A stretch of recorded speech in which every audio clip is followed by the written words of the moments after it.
senza il tempo di far venire le vertigini. Eccoci seduti tutti quanti qui ad aspettare di morire. Oh, è terribile. Signor B, a lei piace stare lì seduto in attesa della morte? Dato che dobbiamo aspettare, penso sia meglio star seduti. Nessuno si cura di me. Vorrei non lasciarmi seduta qui in una sedia a marcire. Cosa? Marcire! Marcire, signorina Hodley! Ma io sto benissimo. La schiena. La schiena e l'appendice. Se non fosse per la schiena e l'appendice già sarei scappata di qua.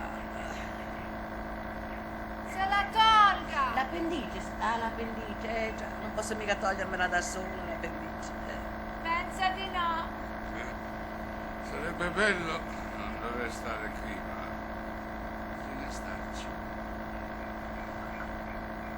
Si ricorda il signor Benson? Sì. Quel tipo così educato. Morì esattamente su quella poltrona. In questa? Sì. Un pomeriggio come questo. Stavamo parlando e all'improvviso mi disse: chiedo scusa, signora Amma. E morì. Educato fino alla fine. È vero.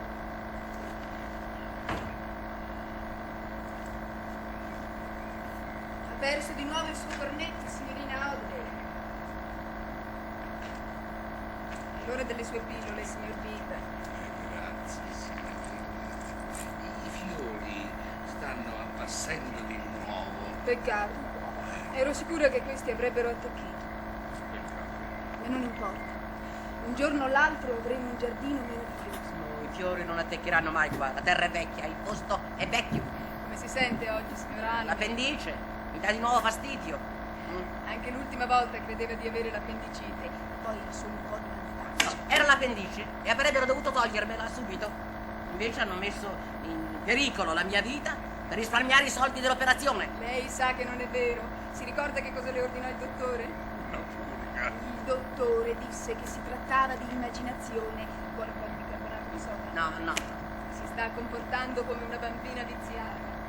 E lei come sta, signorina Hodley? Quello non sa neanche se è al mondo o no. Ha bevuto di nuovo. Siamo a 2 passi dalla chiesa e non capisco come lei non possa impedirle di bere.